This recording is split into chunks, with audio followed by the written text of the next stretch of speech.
안녕하세요. 평양만사 김길선입니다. 오늘은 제 대학 선배이며 북한 중앙방송위원회에서 기자 겸 작가로 활약하셨던 장혜성 선생님을 모셨습니다. 간단한 소개를 부탁드립니다. 안녕하십니까. 장혜성입니다. 제 경력을 간단히 말씀드린다면 64년도부터 72년도까지 정부 허위천국 행사 허위국에서 9년 가까이 근무를 했습니다. 그리고 제대 대하면서 김일성 대학에 가서 김일성 대학 철학부를 졸업했고요. 그 다음에 중앙방송 기자로서 10년, 그 다음 작가로 10년, 그렇게 약 20년 정도 근무하다가 1996년에 대한민국에 왔습니다. 그러면 선배님은 71년에 대학 들어가셨어요? 2년도요. 72년도면 본과에는 몇 년도에 들어가셨습니까? 그때는 저는 학력이 원래 좀 있었으니까 군대 나가기 전에 고등만 됐기 때문에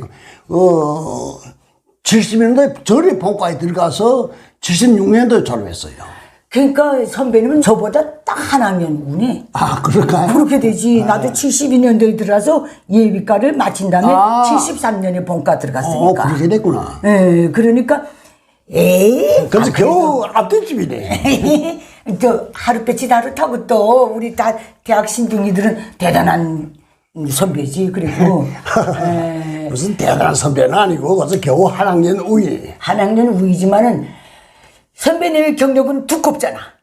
우리는 군사복무를 안 했으니까. 네, 맞아요. 64년부터 72년까지 약 9년간 군사복무를 하시고 허위국에서 그것도 대단한 경력입니다.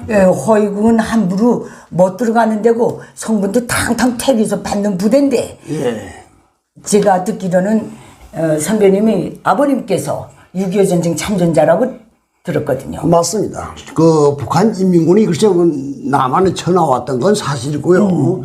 북한에서 제일 최정리라고 하는 부대가 조선인민군 제448연대입니다. 간단히 얘기를 할 것 같으면 448연대가 중국인민해방군 제4야전군 림표가 사령관이었어요. 림표. 4야전군 47군 139사 44 41사 이게 세계 사단이 전 중국을 해방하고 그다음에 거기서 산 조선 사람을 다 이렇게 뽑아 놓으니까 5,600명 됐어요. 어이고. 5,600명을 된 거 그때 다 얘기했으면 긴 얘기인데 아무튼 김일성이도 또 탈락했고 직접 된 건 김일이 중국에 가서 류석이하고 주운래 이 사람들 주덕이 만났나? 주덕이 만났죠. 이게 3번 만나가지고 그 다음에 못했더니 한 번 만나고 그래서 조선운영군 살아남은 것 좀 달라. 우리 인민군을 만들어놨는데 인민군이 하나도 전투란 그 경험이 없다. 그렇지. 그러니까 좀 전투 경험이 풍부한 이 사람들 좀 제발 좀 달라. 그때는 이미 중국 거의 다 해방한 다음이거든요. 그래서 그냥 다 넘겨줬어요. 넘겨줬는데 이제 거기서 남은 게 살아서 남은 사람이 5,600명 남았는데 그걸 정주에 와서 다 인민군 군복으로 갈아입히고 그 다음에 정식으로 조선인민군 제448연대에다 3,000명 그 다음에 1,500명은 백공호 전차 료단 거기다 가서 줬어요. 거기에 부대가 너무나 전투에 단련됐으니까. 아니 동북삼성에서 저 해남도까지 국민당 군대 쫓아나가면서 베라벨 전쟁을 다 한 사람인데. 맞습니다. 그리고 그뿐만이 아니라 조선인민군 자체는 김일성이가 48년 2월 8일에 인민군을 만들었다 했는데 일개 사단 만들고 그다음에 기본적으로 중국에 있던 팔로군에 포함되어 있던 조선 의용군들 그거 다 걷어내왔는데 그게 76,000명이에요. 특히 거기서 북한에 나와서 인민군 육사라고 했던 거는 그러니까 중국인민해방군 166사 그게 나왔던 게고 그다음에 거기서 다 그저 이게 4사, 5사, 6사, 안동 12사 4개 사단 제일 최정예 사단은 다 중국에서 나온 부대라고 보면 옳겠습니다. 그때 아버님의 직책은? 우리 아버지는 중대장을 하다가서 낙동강에 나가서 사망했어요. 이야, 중국에서 나온 우용군 부대의 중대장. 북한군에 편입돼서 중대장으로 나가다 낙동강 전선에서 사망하셨다. 예, 맞습니다. 그러니까 선배님은 열사자 가족이며 맞습니다. 또 그 경력으로 정합각에 들어가셨다. 북한으로 말하면 성분이 대단히 좋은 편이죠. 좋지. 예. 김일성이 말했어요. 전쟁 때 군간 복무자는 검증된 혁명가들이다. 제가 여기로 온 다음에 우리 아버지가 돌아갔다는데 저쪽에 고깃집 내 지명을 주면 까리까리한데 거기 가서 어디서 사망했는지는 모르거든요. 뭐 모르죠. 시체도 없고. 그래서 아버지를 이렇게 생각하면서 술을 부어서 동서남북에다 다 한 잔씩 붓고선 저를 다 동서남북에 하면 아버지 아들이 왔다 갑니다. 우선 거기서 절을 했댔어요. 눈물 난다. 정말 나도 눈물 나더라고요. 그건. 그 아버지하고도 상관없는 6.25 전쟁에 말려 들어가가지고. 그렇게 말이에요. 근데 우리 이번 첫 시간은 6월 25일 전쟁 발발, 그 다음에 7.27 휴전협정, 이걸 가지고 우리가 특집을 한번 시리즈로 만들어 보려고 예. 제가 선배님을 못 빼게 기다렸는데. 고맙습니다. 예. 첫 번째 질문입니다. 예. 김일성이 6.25 전쟁을 깨하게 된 이유가 뭐예요? 뭔가, 그러니까 쉽게 그래서 알 수 있게 해서 말합시다. 우선 김일성이가 그 소련에서 그 북한으로 나올 때, 그러니까 동북항일연군 몇 명 데리고 나오니까 131명 그 전부가 다예요. 뭐 131명 갖고서 뭐 100만 관당고를 때리고 저다 어쩌다 그건 다 거짓말이고. 130명 데리고 나왔는데 그 자체도 1호군은 불과 몇 명 안 되고 1호군, 3호군이 많았어요. 1호군, 그 2군, 6사, 4자의 김일성이에요. 한 육사 사장이래 또 대원이 몇 명이나 됐나? 한 제일 많을 때가, 그러니까 그 육사를 보면 제일 많을 때가 7탄, 8탄, 9탄, 10탄 이렇게 있었단 말이에요. 탄이라는 게 연대인데 인원은 연대에 어림도 없고 원래 한 개 연대면 적어도 2,000명, 3,000명 이상 넘어가야 돼. 근데 동북항일연군이 언제 그렇게 무슨 사람이 많아서 그렇게 하가네. 김일성이 그 제일 많았을 때 그 한 개 탄에 그저 한 100명, 한 70명, 그 정도 됐어요. 그러니까 4개 탄 되겠지만 4개 탄에서도 9탄하고 10탄, 이거는 다 저 참모장 같은 왕작주가 되면서 이랬고. 중국 사람. 중국 사람. 그것도 또 비적들한테, 그러니까 그 토비들, 저 교양 개설해서 엉뚱땅 항일연구이라고 해서 달한 거지. 실제로는 뭐, 그 사람들은 다 그 토비들, 그대로, 거의 토비 그대로예요. 그래서 계속 김일성의 그 부대를 보고 마적단이라고 계속 맞아요. 하는데 그 이유가 있거든요. 그리고 7탄, 8탄, 여기 제일 핵심적인 조선 사람들 부대인데 이것도 여기서 마적들이 패거리가 적적히 들어와서 인입돼 있었어요. 근데 아무튼 간에 소련에 갔다가 나온 인원이 이제 1호군, 3호군 햇볕에서 앞에서 131명. 그러면 그때 김일성이는 요걸 가지고 전쟁할 생각은 못했을까요? 당연히 못해. 어림도 없죠. 왜 6.25 전쟁을 해야 되겠다 이 녀석이 이렇게 딱 생각을 했어요? 그게 좀 여러 가지로 참 이유가 많은데, 우선은 제일 큰 이유는 중국이 그때 제3차 국공합작이 결렬이 되면서 그 국내 전쟁이 일어나면서 이 동북을 점령하고 그다음에 점차 남진해갖고서 나가서 마지막에 해남도권 점령한 거 보니까 김일성 자기도 좀 뭐 하면 일으키면 할 것 같거든. 그다음에 그게 첫째 원인이 되고 둘째 원인은 그때 인민군 자기 창건해 놓은 건 겨우 인민군 1사하고 그다음 경비대 2개 려단 38 경비대단 2개 려단이 되는데 하나 더 늘고서 3개 려단 늘었어요. 그다음에 인민군 약간 좀 더 징집을 해서 그래서 좀 더 뭐 2사, 3사 뭐 이런 것들을 늘었는데 이 사람들은 전쟁 경험이 없었습니다. 그런데 실질적으로 아까도 얘기했지만 전쟁 경험이 있는 중국 팔로군 출신 이 사람들, 그러니까 4사, 5사, 6사, 안동, 12사 4개 강짜 사단이 나왔는데 이 사단들은 정말 전투에서 단련될 때를 단련된 사람이거든. 그러니까 이런 부대를 가졌는 데다가 그때 남한 정세는 어땠습니까? 남한은 쉽게 말하면 여기 듣는 사람들은 좀 듣기 싫어하겠지는 모르겠지만 오합지졸 됐어요. 49년도 대구 폭도 일어났죠. 그 다음에 48년도에 그 4.3 폭도이라고 해서 여기서는 뭐 4.3 폭도이라고 하면 좀 싫어하는 사람들도 있을 것 같은데 4.3 투쟁이 있었습니다.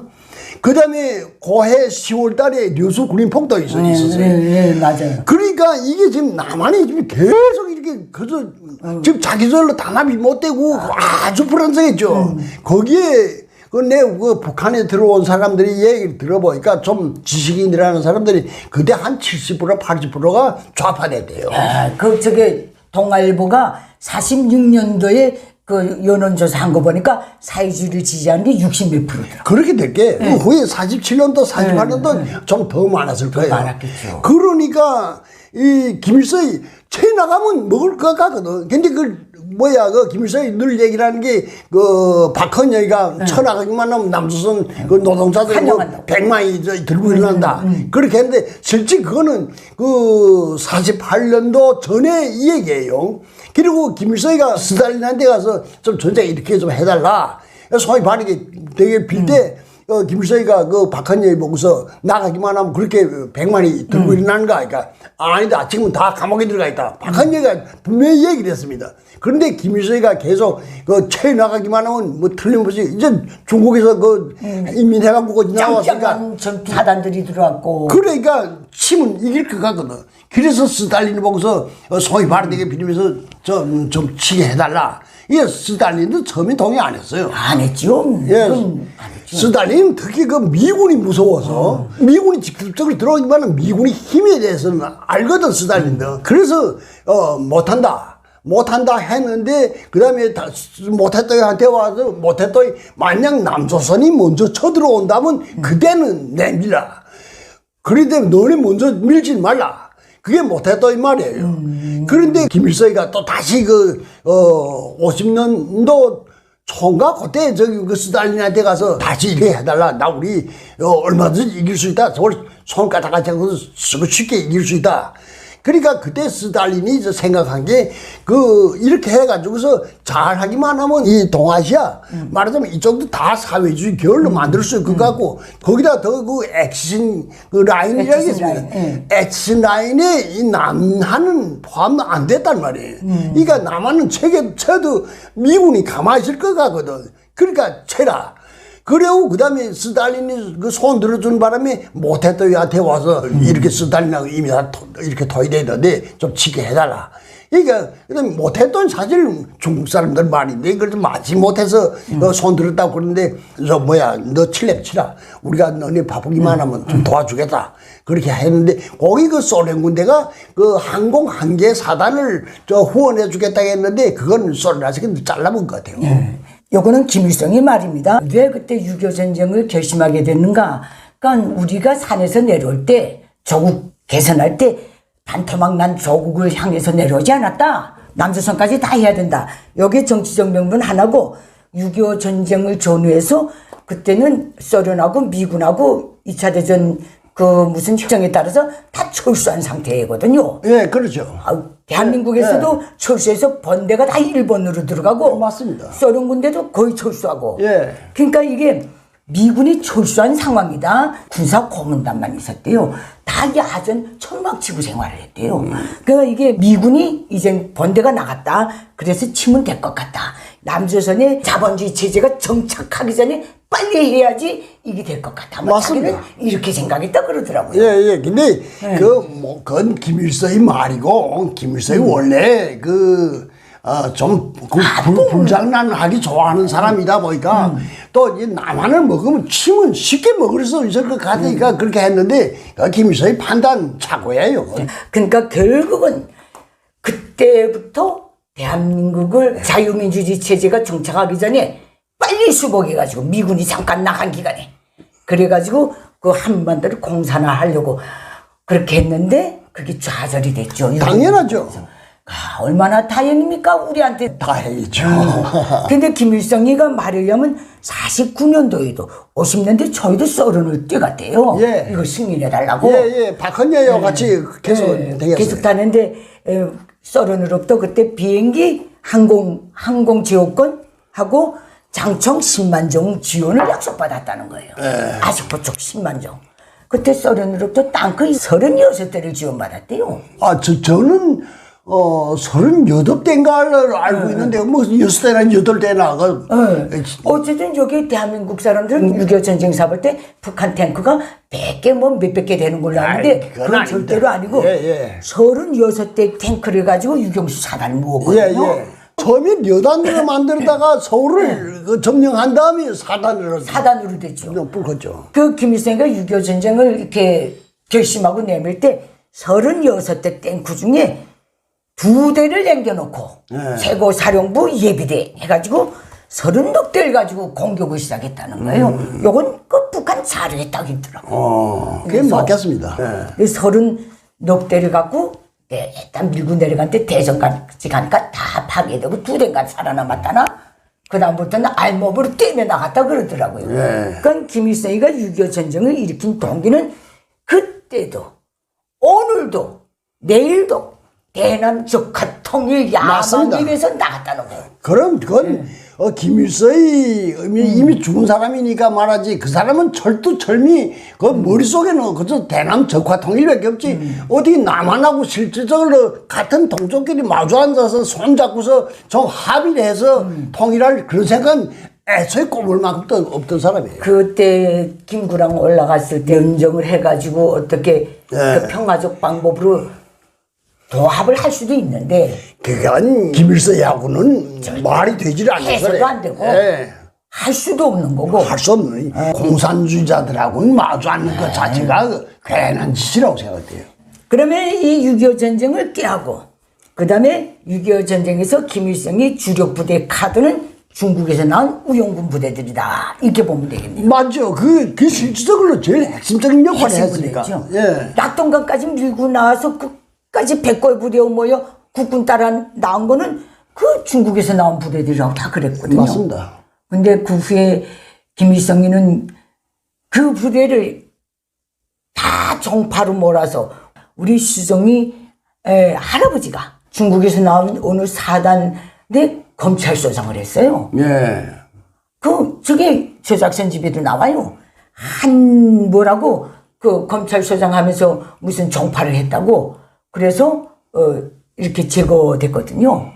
그때 그 정파 투쟁에서 낙동강까지 나왔던 중국에서 난 우영군 우두머리들은 다 정파로 몰아서 쫓거나 잡아놓고 그 다음에 70년대 들어서는 그 무대에서 분대장 병사했던 것까지 다 중국이 온 거자라고 해서 완전히 북한의 요직에서는 다 내보냈어요. 말하자면 56년 8월 종파요, 그 다음에 58년 3월 종파요에 그래서 보살이 다 쓸어버렸는데 그 역사를 보자면 엄청납니다. 피눈물 나죠. 정말 피눈물 나죠. 그러니까 거기서 6.25선 주역이라 할 수 있지.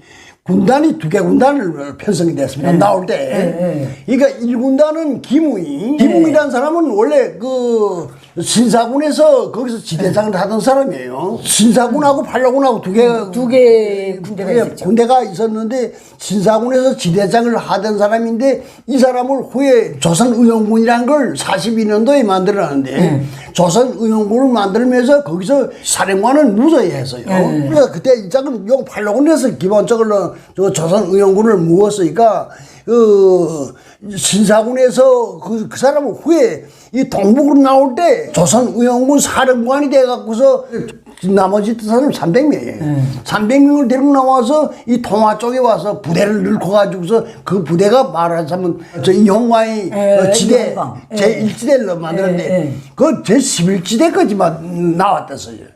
근데 3지대는 이상조 영감이고, 그다음에 그 1지대에서 지대장은 그 김우희하고, 그다음에 정치위원은 방호사였는데, 방호사에는 원래 그 동북항일연군에서 35년도에 소련 대학에 무슨 갔댔어요.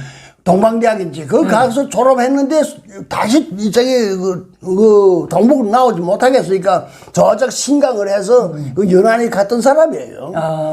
그래서 가물 정치원으로 해가지고서 나와서 제일 1군단이 편성되고 2군단은 무정장군이 그 2군단으로 편성했는데 무저희는 왜 군단장을 하다가서 도중에 퇴출됐는가? 군벌주의로.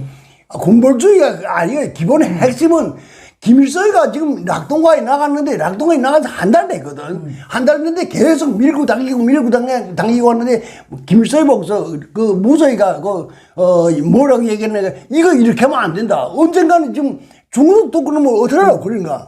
그러니까 빨리 호텔에서 38선에 가서 우리 방을 하자. 재정비하자. 그렇지, 재정비하자. 그런데 이 김일성이 돌대가리 같은 사람이 무식하게 짜임는 사람이 어서 거기다 나갔는데 이제 다시 후퇴한다는 게 말이 되는가? 전혀 안 된다. 그래서 무죄를 뚫고 있어. 사실은 뭘 알려주고 뭐고. 명령 불복종으로 떨고. 예.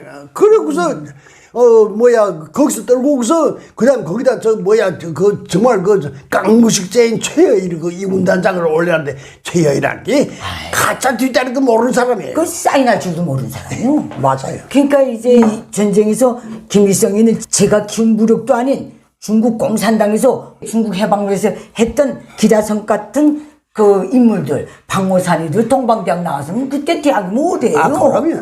최용건이 무슨 이홍광이, 김웅이, 무정이 다 백전노장인데 이거를 자기 밑에다 깔고서 말하자면 대남적화 통일 야망을 위해서 써먹었다. 그 후에 이 사람들은 다 처단했다. 다 처리했다. 예. 반쪽파 투쟁이 그래서 결국은 그 사람들을 다 없애는 게 제일 처음에 그 사람들이 지킨 게 반쪽파 투쟁의 시발점이에요. 그렇죠. 그게 그 반쪽파 투쟁이라 해고서 그 김우희 그다음 방호사이 이권무 어쨌든 중국에서 나온 사람들은 그저 중대장 이상은 다 처리해버렸다고 보면 옳을 것 같습니다. 우리 애 아버지가 그 중국에서 나온 사단에 어느 검찰서장 했는데 한창 전쟁 와중에 저 가족이 폭사당했다는 통신을 받았대요.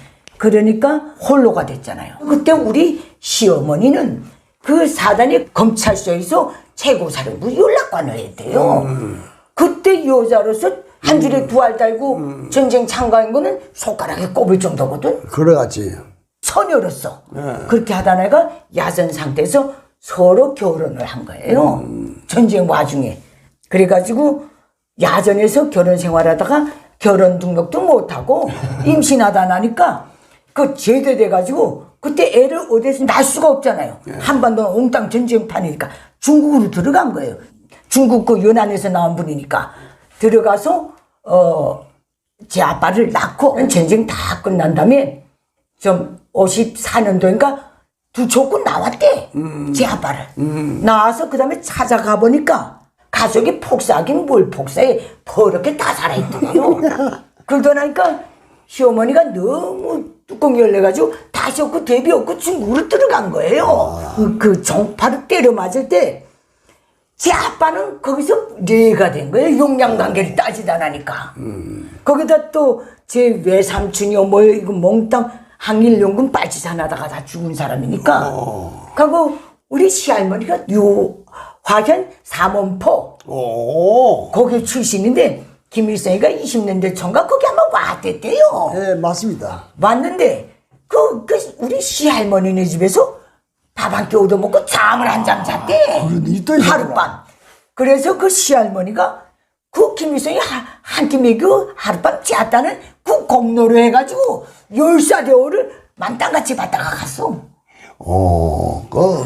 그 삼원포라는 거 1930년인가 29년인가 그때 그 남만 청총대회를 할 때 그때 그 저기 차광수랑 뭐 이게 같이 가서 거기서 그때. 맞아, 딱 그때가 돼요. 그때예요. 그래서 대우를 계속 받은 거예요. 그 가족이 진짜 죽었더라면 우리 시어머니나 제 아빠도 북한 땅에서 없어진 지가 오래지. 그렇죠. 북한에서야 종파 연루들 자라면 그래서 가차없이 처리하는 게 북한이잖아. 그 김정일이 말이지. 우리 수령님의 머리는 종파 분자들 때문에 휘어졌다. 쌍놈이지. 그 정치적 도전 세력으로 봤으니까. 이번에 남한에 와서 내가 그 반종파 투쟁에 대한 거 거기서 살아남은 사람들 그 실기를 내 적재게 좀 보고 있거든요. 만약에 우리 아버지도 전쟁 시기에 죽지 않았으면 그 다음에 전쟁이 끝이 나고 56년도까지 적어도 연대장 이상까지 올라갔을 것 같은데. 이거야 무조건 무조건 정파지. 네, 그렇게 됩니다. 관은 다 정파로 걸렸으니까. 맞습니다. 우리 선배님은 아버님이 무슨 그 슬퍼할 일이지만은 네. 그래도 전사하다 나니까 그 영광을 계속 이어갈 수 있었던 거예요. 탈북하는 날까지. 예. 나름대로 그 덕을 산 아버지보다 죽은 아버지 덕을 더 많이 봤어요. 예, 오늘 1탄은 여기서 마치겠습니다. 예. 일성에 위한 6.25 전쟁 2탄 예. 준비했습니다. 제가요, 1978, 79년에 황해남도 연안군에 나가서 300명 서서 생활을 했거든요. 예. 그때 어찌어찌해서 어떤 문건을 하나 두시게 됐어요. 근데 거기에 그런 내용이 있더라고요. 1950년 초부터 밤마다 포하고 군대가 계속 그 휴전선으로 나갔대요. 그때 김일성이가 3월달인가 황해도를 현지 시찰하면서 황해도 농민들하고 앉아서 얘기를 나누는데 황해도 농민들이 그랬대요. 당신 전쟁하려는 게 아닌가? 왜 그러는가? 그렇게 밤마다 군대가 이렇게 38선으로 나가는가? 전쟁하려고 그러는 거 아닌가? 그러니까 김일성이가 힘을 웃으면서 답변을 안 했다는 그 사료가 딱 있더라고. 그걸 보고서 6.25 전쟁은 북한이 이미 준비했구나. 난 그때 깨쳤거든요. 제가 그 6.25 전쟁에 대해서 알게 된 문제는, 그 1980년인가 그때 그 6.25 전쟁과 관련해서 제가 그 기사를 하나 쓰게 됐습니다. 그래서 기사를 쓰게 된 그 기본 내용, 남조선이 먼저 전쟁을 일으켰다. 우리가 정리에 반격을 해서 어떻게 됐다. 맞아. 그렇게 대체를 알고서 기자를 하나 나갔어요. 나갔는데 어딜 나가는 거야? 그 독립군 무슨 뒤에 가게 됐는데 그날에 비가 너무 와서 독립역에 내리니까 가지 못하겠더라고요. 그 독립군은 어디에 있던가? 평북도. 평북도 독립군에 가서 그래서 역전해서 어수벅 거리는데 그 군당 지도원이 그럼 자기하고 같이 가자. 그래서 그 트랙터를 타고서 지금 나는 그래도 방송 기자라고 운전수 옆에 자리에다 대고 그 사람은 그 적재함에 앉고 그래서 가는데 비가 너무 쏟아져서 가지 못하겠더라고요. 그 리에까지 가는데 그러니까 목적지가 한 60리 됩니다. 예, 그까진 가지 못하고, 그래서 한 30리 가서, 자그마한 리인데, 그 리에서 하룻밤 자고 가자. 그래서, 그럼 자고 갑시다. 그래서 들어갔어요. 그 들어가서 잠에서 이 얘기 저기 가다가서, 그 리당 비서가 나보고 무슨 얘기를 하니까, 기사 선생님, 그 무슨, 6.25 전쟁에 참가한 사람은 우리 리에 가득한데, 여기 있는 사람 한 번 만나면 안 되는가? 그래서, 그럼 그렇게 하자. 해서, 6.25 전쟁 참전 용사한테 가봤어요. 가보니까 그 리장비 사람 다 그 사람 달래보내고 그 사람하고서 둘이 앉았는데 그 사람이 6.25 그냥 전쟁 로베이라는데 뭘 너무 내놓을 게 없으니까 4.15 때 그때 어떻게 당과류 자갈사탕 완전 다 녹아서 진덕진덕 붙은 거 이렇게 내놓으면서 우린 내놓을 게 없어서 이 거리에서 지금 잡수십시오. 그래서 그거 내놔서 그거 멍청 하다가 말았던 적이 있는데 그 영감하고 얘기를 하는 과정에 6.25 전쟁은 북한이 일으킨 거구나. 그때 처음으로 알았어요. 사실 그 전에도 좀 약간 좀 이상하게 생각했거든요. 남조선이 먼저 전쟁을 일으켰다는데 남조선이 전쟁 준비를 얼마나 엉터리를 했으면 전쟁을 일으키자마자 쪼개서 4월 만에 서울이 점령되고 그 다음에 또 한 달 만에 낙동강 그 다 쫓겨나가겠나. 야 그거 아무리 전쟁을 할 줄 모르는 사람도 본수가 있지 그렇게 전쟁 준비를 덜덜이 했는가. 그게 제 개인 생각이었습니다. 근데 그 후에 그걸 좀 합리화한다고 그러는지 성수백이라는 사람이 와서 그러니까 그 6.25 날에 남이 먼저 북 친다. 그걸 알려줘서 우리가 역공격을 해 나갔다. 그렇게 해서 그것도 잘 믿어는 안 지더라고요. 안 믿어지면서 자가 믿는 척 해야 되는데 그 실제 6.25 전쟁에 일어난 건 이제 그 영감한테서 얘기 들었습니다. 처음에는 그 전에는 전쟁이야 미국 아들이 남조선이 먼저 우리 쳤죠. 다 그 말하자면 당해서 말한 대로 그렇게 하더라고요. 그래서 이거 이렇게 해서는 안 되겠다. 그날 저녁에 내가 300술이란 거 2병 가지고서 갔댔는데 술 한 잔 먹으니까 이 영감이 그 다음에 얘기하더라고요. 한 몇 잔 마시고서 좀 얼뚱해진 다음에 얘기 듣니까 전쟁이야 사실 말해서 우리가 일으켰지. 그 영감이 얘기하더라고. 이 영감이 4418년대에 서더라고요. 4418년대가 어디서가 황해도 송림에 있었습니다. 50년 3월달에 나왔기 때문에 뭐 부대 막사도 짓지 못하고 송림 그 황해 제철소에 있는 군에 다 주둔하고 있었더라고요. 그런데 그 6월 18일 날에 그 아직 밑에 좀 쫄병들이 모르지 지금 전쟁이 일으키는지 어쩐지 6월 18일 날에 자 이제부터 우리 대부대 그 훈련을 하는데 그렇게 준비해라. 그 부대가 이게 훈련을 떠나면 주둔지로 다시 돌아와야 되겠는데 그 일체 놔두고 그거 다 집어내가지고 다 처분하라. 처분하고선 떠날 준비해라. 그래 있는데 그다음에 그 6월 19일 날인가 그다음에 부대가 떠났대요. 떠났는데 어디를 가는가 하니까 송림에서 이쪽으로 나와서 황주 쪽으로 해서 계속 사리원으로 해서 그 38선을 나온다는 게요. 그래서 어쨌든 그 대부대 훈련 치고는 좀 이상하게 한다 생각을 하면서 어디까지 가는가 하니까 송악산까지 갔대요. 아이고. 송악산이라는 게 그 딱 개성 뒷산이거든. 그러니까 그 송악산 중턱을로 그 38선 지나갔던 모양이에요. 그다음 거기서 지금 그 저녁에 지금 잘나고서 지금 다 이렇게 누웠는데 그다음에 밤 한 12시 되니까 군관들 장교들 다그 비상소집 하더래요. 중대사랑 갔다 오더만 야야야 저 남서선 군대가 동부조선을 쳐들어왔다는데 우리 서쪽도 가만히 있을 게 아니라 우리가 내밀고 나가야 된다. 그래서 내일 새벽에서 4시인가 5시인가 그때 공격이다. 그래서 이게 그렇게 됐구나. 이게 그쪽 그 사람들은 이 동부조선으로 먼저 좀 국군이 쳐들어온 줄 알았대요. 그래서 그럼 한번 해보자.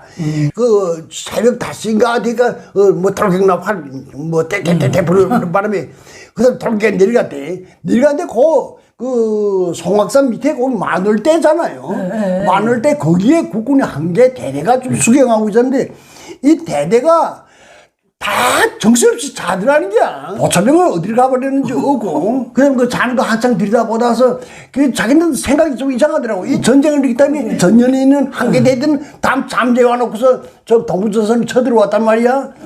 뭐 이렇든 간에 자가 뭐 전쟁이라니까 전쟁이다. 거기다 그 자는 데다 술탄 뭐 와락와락 찍으니까 자는 사람도 홍대백선에서 다 뿔뿔이 흩어지고 그날로 그 개성실 장악했대요. 그리고 서울 들어가서 우정부 맥혀서 한번 그 국군이 방어하는 바람에 자기네 헛살이 났대. 근데 겨우 그래서 뚫고서 들어가서 지금은 없지. 중앙서 그 옛날 그 총독부 자리가 중앙서이 됐는데 그 총독부 들어오기 전에 삼각산에 올라오니까 삼각산, 그러니까 서울 뒷산에 지금 다 이게, 자기네 나와서 좀 찾으라니까, 남서선 방송에 지금 들리는데, 영롱한 우리 국군은 지금 한창 지금 저 북으로 지금 진군하고 있다고. 이민군대가 지금 자기네 뒷산에까지 왔는데. 그래갖고 아침에 그 다음에 쳐 내려갔는데, 6월 28일 날에 서울을 점령하고, 그 다음에 걸었는데, 이 서울의 한강다리를 뭐 최병덕이지 뭐 이제 그 사람이 뭐 참모총장을 했다든가. 근데 그 사람이 다리를 다 폭발시켜 버려서 숱한 사람이 죽었대, 거기서. 그런데 서울까지 점령하고 보니까 이짝이 동부전선에서 그 같이 이렇게 바란서를 맞춰서 나가야 되겠는데 동부전선이 얘기 들어보니까 순천에서 국군에서 항dom회의지 뭐지 완전히 강하게 방어를 해서 그래서 밀고 나가지 못하고 해서 거기서 어물어물하면서 거기서 3일 동안 서울에서 있었다 그래요. 그래서 3일 만에 어쨌든 간 다시 진격해서 나갔는데 오산까지 나가니까 24사의 성견대가 500여 명이 오산까지 왔더래요. 미군이 스미스 특공대. 그렇죠. 스미스 특공대. 근데 오산에 완 그 미군들도 48년 2월 8일에 김일성이 만들어 놓은 인민군대만 생각했지 중국 팔로군에서 최정예 부대가 나온 줄은 모르고 있었던 것 같아. 와서 이거든 뭐 지금 고질 찾으라고서 별로 높지도 않은 고지인데 고질 찾으라고서 뭐 나팔을 부르대고서 뭐 그다음에 거기서 하모니카 부르대고 춤을 추면서 놀고 있더래. 미군 부대가. 그러니까 민군 그 바지저고리 부대인 줄 알았단 말이에요. 그래서 이 사람들이 그다음에 이게 뭐야? 그래서 448년대 그 연대사에 그때 장교덕이 됐어요. 길림 사람인데 장교덕. 장교도. 그 사람이 장교덕이가 팔로군에서 늘 해먹던 선수들에게 앞으로 치는 척하면서 양쪽으로 부대를 우회식해서 뒤를 쳤다. 가들이 무슨 자동차를 그렇게 많이 끌고 가는지 미군 아이들이 끌고 들어온 차가 500대 있더래. 500대 돼서 이게 기계화 부대인 줄 알고 이젠 그 미군은 다 풍지박산이 돼서 500명 다 달아나고 죽은 거 죽고 그리고 그 500대 자동차를 노예해서 그래서 누구든지 운전하는 사람은 다 운전대 잡으라. 그래갖고서 나왔대. 밀고 나왔대. 제가 처음으로 그게 행운하면서 걸지 않고 자동차에 이거 앉았대. 조금 있더만 폭격기가 들어온다는데 자동차를 괜히 탔다 하면서 얼마나 후회한지 모른대. 그저 폭탄을 막 그래서 사람이 없는 걸 뻔히 알면서도 막 쏟아붓더래. 그래갖고 어디까지 나가는가 하니까 신단지까지 거의 나갔대. 근데 거기 그 금강이 흐르는데 금강이 흐르는 그쪽에 나갔는데 4.4, 6.4 그다음에 요 뭐 몇 개 사단이 지금 서부전선을 진격해 나간 사단들이 거기 지금 좀 금강 지금 북녘을 지켰지. 근데 금강 남쪽은 미 24사 본대가 와서 지켰대요. 그다음 그렇지. 그리고 띵뿐만 아니라 그 국군에서 도망쳐도 치는 사람들 그도 모아서 거기다 가서 한개 군단 실제 한개 군단 되는지 모르겠는데 어쨌든 그걸 그 금강 그 개선을 완전히 금강 사수했죠. 철통방어를 해야 돼요. 방어를 하는데 이쪽에서는 그걸 모르고서 김우희가 전선, 그러니까 그 서부 전선 사령관이 됐으니까. 김웅. 이 사람이 어떻게 하는가, 그러니까 지금 북한에서 가면 조개반 전쟁 기념관에는 뭐 현대적인 포위전술에 뭐 탁월한 무슨 그런 김일성은 알지도 못했대, 그따오. 근데 그 김우희가 이따가서 그 유경순의 탱크 사단.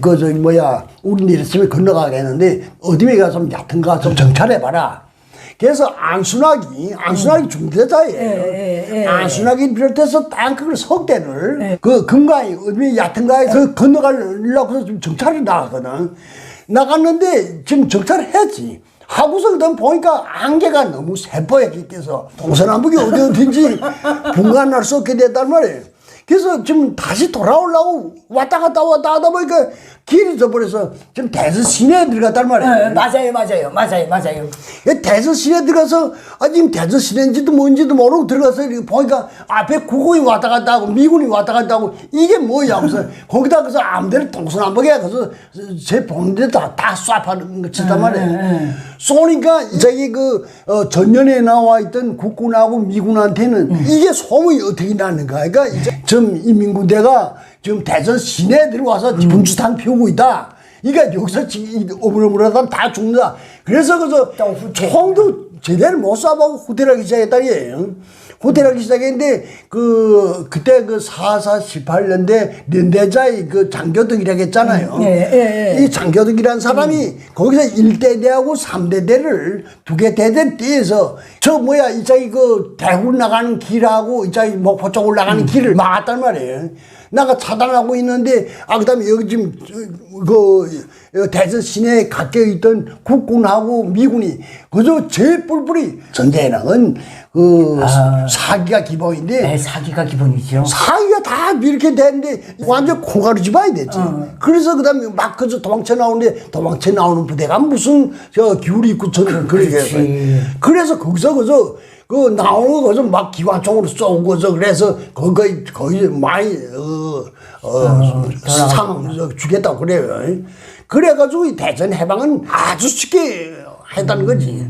그리고 그다음 추풍령을 넘어서 김천이 있는데 추풍령까지 넘고 락동강까지 나갔는데 락동강 나가니까 미군이 본토무려 25사를 비롯해서 막 그래서 들어오는데 이 안에는 전쟁이라는 거 그저 기술 장비를 하는 것들이 잘 살긴 잘 살아서 그런지 폭탄을 떨구는데 산에 인민군대가 한 명도 없는 거 뻔히 알면서 그냥 줄폭탄 퍼부더라고요.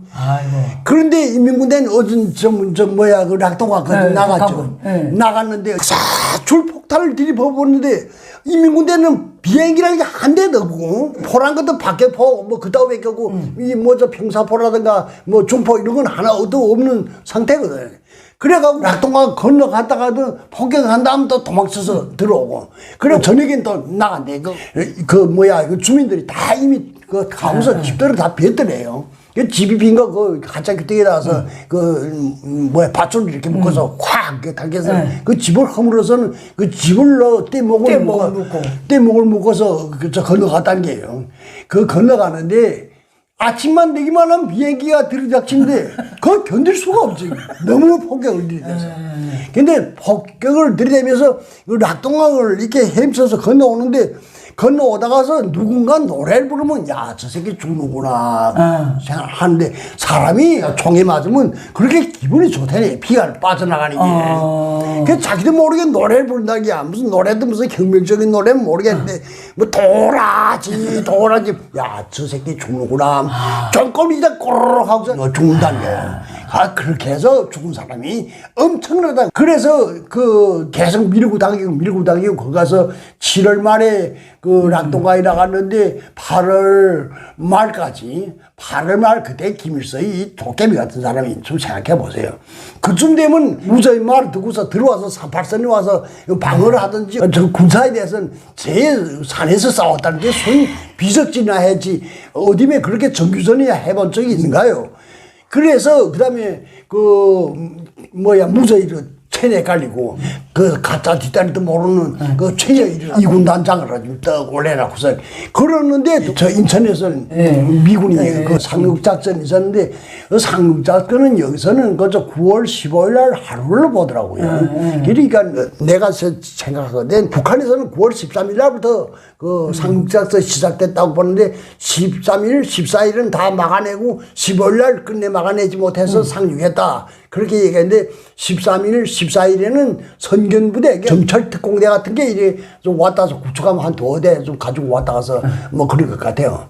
근데 실제 인천 월미도에는 16mm 한폭 1개 중대하고 보병 1개 대대가 있었습니다. 그리고 경인지구의 방어사령관은 이승엽이가 했는데 이승엽이 하면서 김일성 종합대학 대학생들에서 다 했던데 어떤 총이 없어서 뭐 4명이 하나씩인가 아시보송 뭐 그걸 이렇게 줘서 지켰다는데 월미도에서는 그래도 뭐 13일부터 15일까지 지켰다고 하지만 인천은 그날로 함락되고 말았더라고요. 그리고 인천에서 15일 날에 함락돼갖고서 그 다음에 서울까지 13일 동안 28일 날에 국군하고 미군이 서울을 다시 수복했던 거죠. 그리고 이 미군은 완전히 다 풍지박산이 돼서 쫓겨서 장터 쪽으로 달아나고 말하죠. 며칠 전에 6.25 전쟁 당시에 그 383 그쪽에서 북한 측에 있었던 어떤 실향민 어르신을 만났댔어요. 6월 25일 그 전야에 총소리가 다다다다다 나더니 북한군이 대한민국 쪽으로 500m인가 들어갔다가 대다 쏘고 나오더래요. 그 다음에 이제 전쟁이 선포되더래요. 새벽. 김일성이 방송까지 자기는 다 들었대요. 지금 적들이 뭐 어떻게 무슨 걸 위반하고 침범을 시작해서 지금 몇 킬로 들어와 있다는 거. 근데 자기는 분명히 북한군이 그 짓 하는 걸 봤는데 아침에 전쟁 선포를 하더래요. 김일성이 직접 하더래요. 그래서 우리는 이제 정의 전쟁 이제 저 남조선 해방을 해야 된다. 그 어르신 한 토도 틀리지 않고 그 말씀을 하시더라고. 그 20대 나이에 그걸 듣고. 그거 하고 나면 전쟁이 일어나더라는 거예요. 그 얘기를 하더라고. 분명히 북한군이 먼저 도발하고 국군이 쳐들어온 것처럼 해가지고 밀고 나간 그 현지에 있었던 분이에요. 맞아요. 여기서 이제 이때까지 주역이 최용건이하고 김일일 거예요.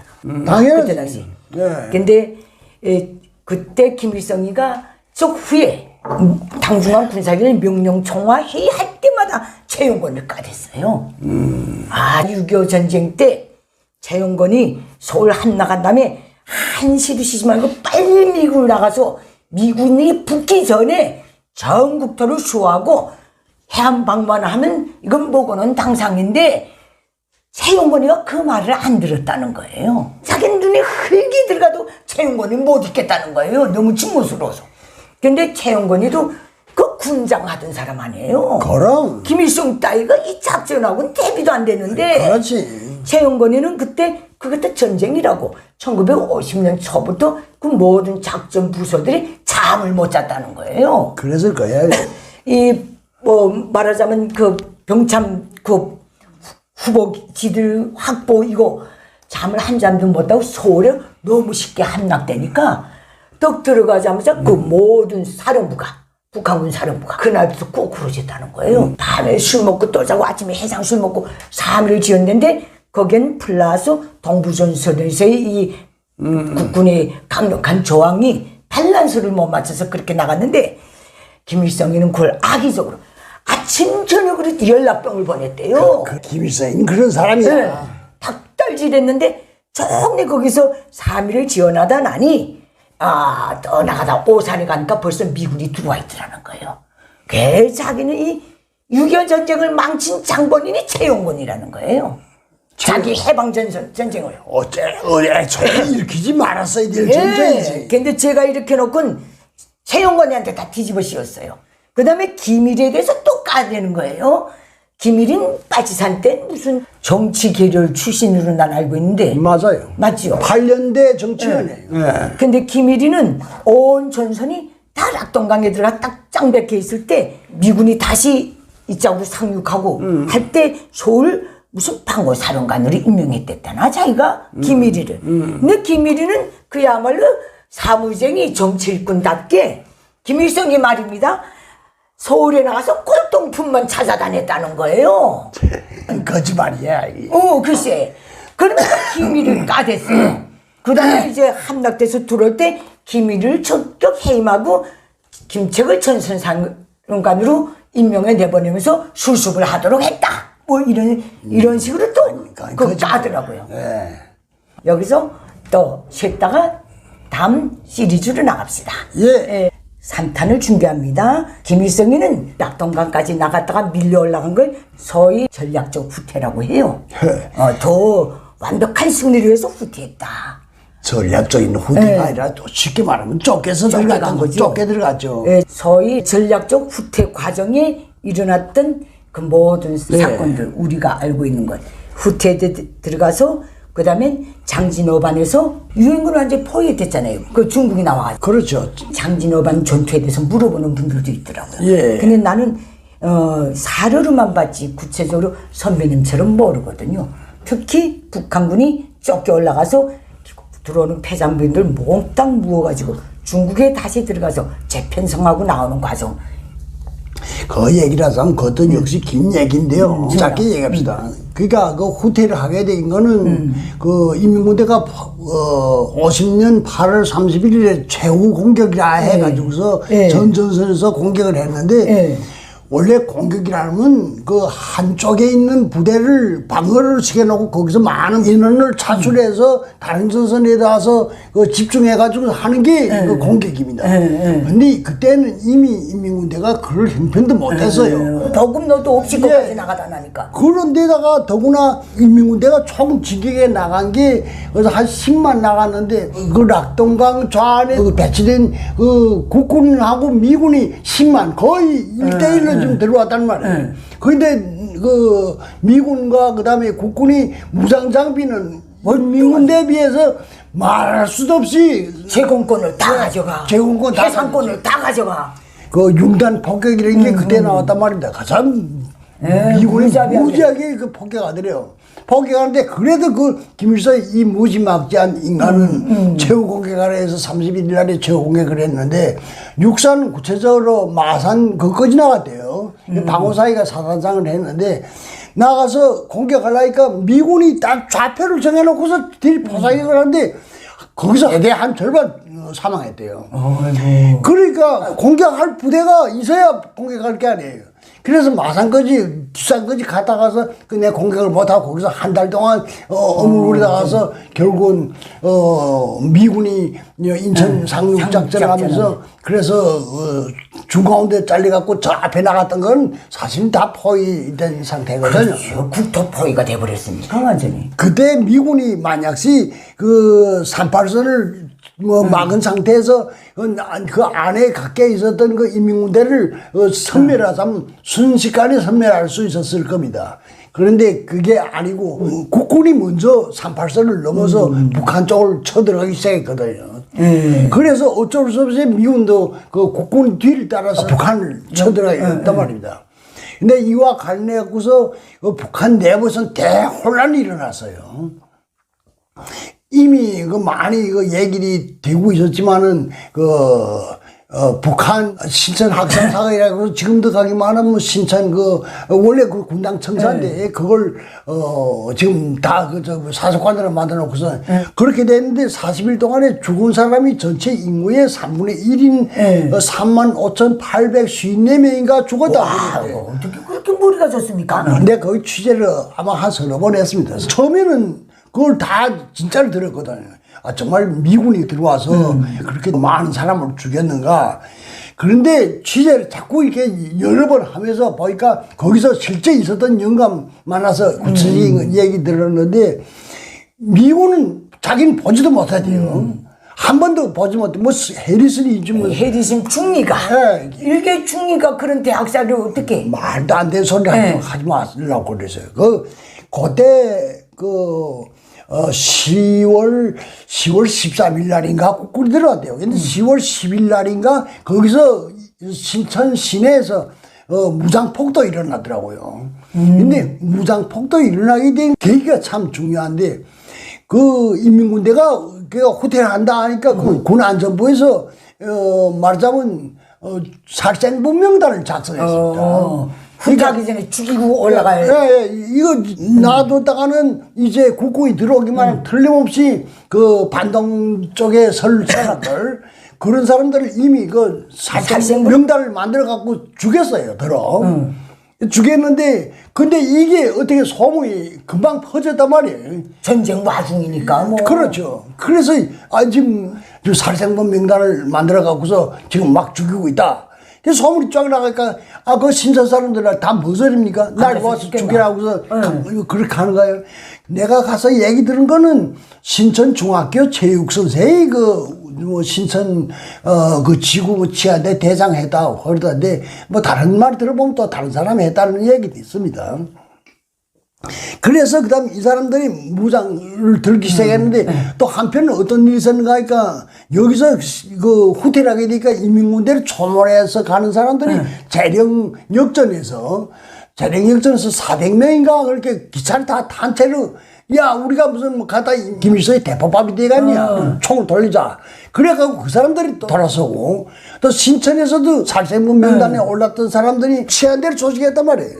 내가 만났던 그 영감이 신천읍에서 거기서 자기네 집까지 한 10일 된가 그래서 그렇게 됐는데 거기서 그날 저녁에 달구지 끌고서 신천읍에 왔는데 와 소리 나면서 가서 불이 사고 돼서 완전 산탄같이 일어나면 그러니까 군 내무서를 지금 쳐들어가는 파이지. 내무서를 지금 격격히 포위라고 해서 그러니까 그다음 거기서 그 방어하던 게 그 군안전부 사람들하고 그다음에 군당 사람들하고서 밑이 거기서 방어하다 마지막에 다 손 들고서 항복하고서 나오고 말았지. 그런데 이게 아직 국군이 들어가기 전에 이런 일이 있었단 말이에요. 그래 갖고서 이 사람들이 치안대를 총 조직했는데 치안대를 조직해갖고 그다음에 거기서 말하자면 그 방어를 하던 그런 놈들을 비롯해서 사람들 막 갖다서 방공호에다 다 이렇게 쓸어 엮고서 그다음에 거기서 지금 그렇게 되니까 사람들 눈에 불이 올라서 말하자면 달이 떴지. 그 노동다에 들었다 한 사람이면 그저 아무 사람이나 다 잡아다서 죽이는 바예요. 그 노동당이라는 게 그때 노동당이 진짜는 막스레인인 줄 알가서 공산당 선언을 알가서 아무것도 모르는 사람인데 그저 그 위에서 말하자면 당시를 확장하기 위해서 마분지 당선을 하나씩 나눠준 사람들이 절대 다수란 말입니다. 근데 이 사람들한테 당원이라 하면 그 사람들뿐만 아니라 그 가족까지도 모조리 다 그렇게 죽였거든. 그래서 그 화약 찾고 무슨 뭐 백공 어린이 뭐 400명의 400 어머니 그묘뭐 어머니들 그 다 이렇게 잡아서 그 여구서 그렇게 가했던데 그러니까 거기서 살아남았던 사람들은 9월산에 다 기어 올라갔단 말이에요.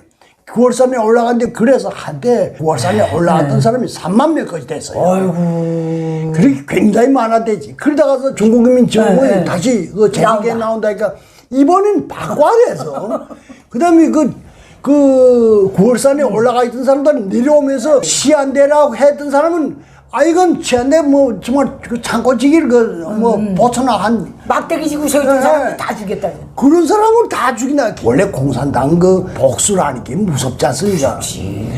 특히 이거는 김일성에서 당이 기금 노선으로 바뀌었단 말이에요. 그리고 그 이후에 수십 년 되더라도 아들의 발주에도 하나 시한대 있었다기만은 그 사람네 누구는 절대 대학에도 온전한 대학에는 못 가고 군대까지도 못 가게 하고 그걸 제일 최하바닥에서 탄압돼서 적대계층 루딱대기잖아요. 그렇죠. 네, 시한대 연구자. 그렇게 되고 이제 그리고 얘기가 약간 좀 다른 곳인데 그래서 국군이 지금 쭉 지금 북상을 해서 들어갔습니다.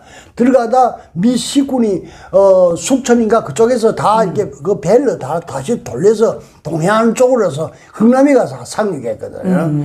흥남에서 상륙해서 오로로 해서 장진, 호반, 부천 그쪽으로 쳐들어갔단 말이에요. 그러니까 동해안과 서해안 국군이 총 진격의 두 개 노선입니다. 하나는 서부전선으로 이자기 희처의 전천 강계 신의주까지 거쳐서 들어간 걸로 알고. 신의주는 아니 못 들어갔어요. 독림까지만 독림까지 들어가고 서부전선 들어간다 보니까 초산이라는 데가 초산이 딱 압록강하고 붙어 있는데 초산까지 갔던 부대가 있습니다. 근데 김일성이 그때 어디를 도망쳤는가 하니까 강계에 갔거든요. 강계에 갔다 그다음에 고산진에 갔는데 강계에서도 고산진이 한창 멉니다. 한 200리 거의 될 것 같은데 고산진에 그 만포에서 한 60리 되거든요. 근데 고산진에 그 최고사령부라고서 지금 거기 가서 있었는데 고산진에 가 있을 때 김일성이 들어갔던 거기 우방 바깥에 보초를 서던 영감을 내 만났습니다. 고산진에 가니까 그 영감이 그 사적지 관리원 하더라고요. 연구자니까. 그렇죠. 그 영감을 만났는데 그 영감이 뭘 얘기를 하는가 하니까 박헌여하고 김일성하고 채떨리 집어당기면서 던지면서 싸움하더라. 그때 박헌여 위무상했거든요. 왜 싸움하던가 그러니까 물어보니까 먼저 김일성이가 박헌여한테 얘기를 하는 게 남조선에 밀고 나가기만 하면 100만 명이 그 노동자들이 들고 일어나서 우리를 도와줄 거라고 그랬더니 100만 명은 고사고 한 명도 들고 일어나서 도와주는 건 못 받아. 어떻게 된 기가? 그러니까 박헌여가 한다는 얘기가 그게 46년도 9월 대구폭동, 그다음에 48년도 4월 달에 제주도 투쟁, 그다음에 여수군인 항쟁. 이거 전에 일이지. 이거 일어나서 거기서 있었던 사람들 다 감옥에 들어가자 했는데 누가 들고 일어난단 말인가. 그러면서 박헌여이가 김일성한테 욕질하는 거, 야, 이 새끼야, 너는 뭐 다 군대들은 나가서, 최전선이 나가서, 남동안에 나가서 피를 흘리면서 죽어 자빠지는데, 너는 저 예민해 죽었다고 해서 젊은 여자, 성애를 데리고서, 그런 수작질 나오고서 그러는가? 그러니까 그 말에는 김일성이도 아무 말도 못하더니, 그러니까 재떨이를 들어가서, 이 개새끼는 니 같은 게 무슨 수사이냐 하고서, 그 싸움하더래. 바깥에 보초를 선 사람, 저게, 그저 순순히 끝나지 않겠구나. 그때 벌써 약간 생각을 했는데, 과연 얼마 가지 않아서 52년도 12월 전원회인가 그 전원회 이후에 남조선에서 들어온 남로당은 리승엽이 박헌영의 이강국이 가장 제일 처음에 제일 높은 사람들을 하더니만 그 다음엔 그 남로당에 들었다는 사람은 그저 모조리 쑥대밭을 만들어 놓잖아. BJ 고용간첩이라는 타이틀을 딱 붙였잖아요. 근데 아무튼 간에 요렇게 돼서 들어갔는데 팽덕회라는 사람이 이게 유명한 사람이에요. 유명하죠. 팽덕회가 팔로군의 부총사령입니다. 총사령은 주덕이고 부총사령은 팽덕회인데 팽덕회가 1947년에 호종남이 100만 대군을 끌고서 연안을 들이칠 때 거의 운동전이라는 걸 창실해서 운동전을 해가지고서 결국은 호종남이 100만 군을 다 짚으셔버리거든요. 그걸 때려부시고 결국은 전 중국을 해방하는데 크게 공헌한 사람의 한 사람이 팽덕회란 말입니다. 그 어려운 상해도 해방작전을 팽덕회가. 그렇죠. 그때 원래 이 중국 지원군이 나오게 된 거는 이상조라는 사람이, 이상조는 그 모스크바 가서 동방대학을 졸업했습니다. 그리고 연안에 와서 김두보이 만들어 놓은 조선 독립동맹에서 거기서도 한 자리 단단히 했고, 특히 이 짝에 조선의용군이라는 거 조직했는데 의용군 사령은 무서이 됐지만 거기에 지대장으로서 이상조가 있었습니다. 그리고 이상조가 그 후에는 중국이 그 대일 선전포고에서 소련군대에 의해서 동북이 다 점령되니까 그때 제일 먼저 그 하얼빈에 가서 지하 공장을 하면서 그때는 항일연군은 이미 다 소련에 넘어가고 없었거든요. 거기서 조선의용군 제3지대를 기초를 만들어 놓은 사람이 이상조예요. 그리고 이 사람은 그러니까 연안에 오래 있었기 때문에 연안에서 모태또이 주덕이 주운에 뭐 다 잘 알거든. 연안이라는 건 중국 공산당 본거지였습니다. 본거지요. 김일성이는 실제 그 모태또이랑 이 사람들은 잘 모른단 말이에요. 자기는 동북에서 어물럭거렸기 때문에. 그래서 이상조를 시켜서 그때 이상조가 상업상을 했습니다. 상업상을 하던 사람을 다시 북한군 부총참모장으로 그 명색을 달아줘갖고서 좀 들어가서 얘기하라. 얘기해서 지원을 좀 빨리 달라. 그래서 이 사람이 8월달에 이미 들어갔습니다. 8월 말에 그 김일성의 총진군 명령을 내릴 때 이 사람은 빨리 들어가서 지원군 좀 달라. 이게 못했더니까 뭐라겠는가, 너네 지금 전선이 지금 어떻게 되냐. 그래서 이상조가 얘기를 했단 말이에요. 지금 락동강이 나갔는지 한 달 됐는데 지금 밀고 당기고 이거 지금 언제 끝이 날지 모르겠다. 이거 빨리 좀 지원군을 내보내달라. 그러니까 모태도가 무릎을 철렁치면서 야 이 새끼들아 너네 정신이 있냐? 그러다서 미군이 중가운데로 와서 북구르면 너네 어떡하라고 그러는가. 그래서 이상조가 그때 모태도에 뭐 지원군 단락해놓고서 나와서 김일성한테 그 말을 그대로 전했어요. 전화니까 그 김일성 이 돌머리 같은 사람이 무정장군하고서 한 얘기는 그 얘기예요. 우리 그저 어떻게 나갔는데 그 못했더니 그 영감이 말이야 캐피탈도 몰라면서 저 다시 호텔에서 들어와서 38선 지키라고 그러냐. 근데 그 말 떨어지자 불과 며칠 되지 않아서 그 메가드의 상륙작전이 인천 상륙작전이 있었단 말입니다. 그런데 이렇게 된 거고, 그 다음에 원래 중국에서 지원군을 보내달라니까 보내주겠다고 안 했어요. 다 주운애도 그래, 주덕이도 그래. 다 이건 좀 어렵다. 그리고 중국으로서는 당면하게 대만을 좀 해방하는 문제가 지금 초미의 문제로 제기됐거든요. 그래서 우린 대만을 해방해야지 언제 지금 그걸 할 수가 있는가. 그 전에 대만 해방하기 전에 금문도라는 거 있고 마조도라는 거 있고 멀잖아요. 근데 금문도를 치려다가서 9,000명이 군대가 죽었어요. 그래갖고서 소련 군대 보고서 좀 비행기 항공물에 좀 도와달라. 그래갖고서 다시 치겠다. 그렇게 하는 차에 지금 좀 조선반도의 파병 문제가 제기됐거든. 그런데 이걸 누가 지지했는가 하니까 끝까지 했는가 하니까 못했다니까. 도와주자. 우리가 처음부터 도와주겠다고 했으면 도와주는 게 옳지. 스탈린은 비행 상계사단 주겠다 해놓고서 거짓말 쳤단 말이에요. 미군이 무서워서 실제 말하면. 그리고 그 다음에 못했다니까 그러면 빨리 우리 침양군구에 있는 부대들을 먼저 내보내라. 그래서 침양군구에 있는 거 30만을 이미 준비했던 거 그걸 내보냈는데 그걸 팽덕회가 데리고 나왔죠. 나오면서 아까도 얘기했습니다만 북한을 미군하고 국군이 쳐들어가게 서부전선을 한 개 부대, 동부전선을 한 개 부대, 이거 장진 호반 쪽을 한 개 부대. 이게 가운데가 지금 텅 비었단 말이에요. 가운데 이게 원래 전략전술상에 이게 맞질 않는답니다. 그런 포위당할 확률이 높기 때문에. 그렇죠. 가운데를 지금 팽 선생이 치고 나왔지. 치고 나와서 그다음에 양캔을 막아놓으니까 그다음에 장진 호반에 들어갔던 사람들이 실질적으로 총에 맞아 죽은 것보다 얼어 죽은 사람이 많다고 그래요.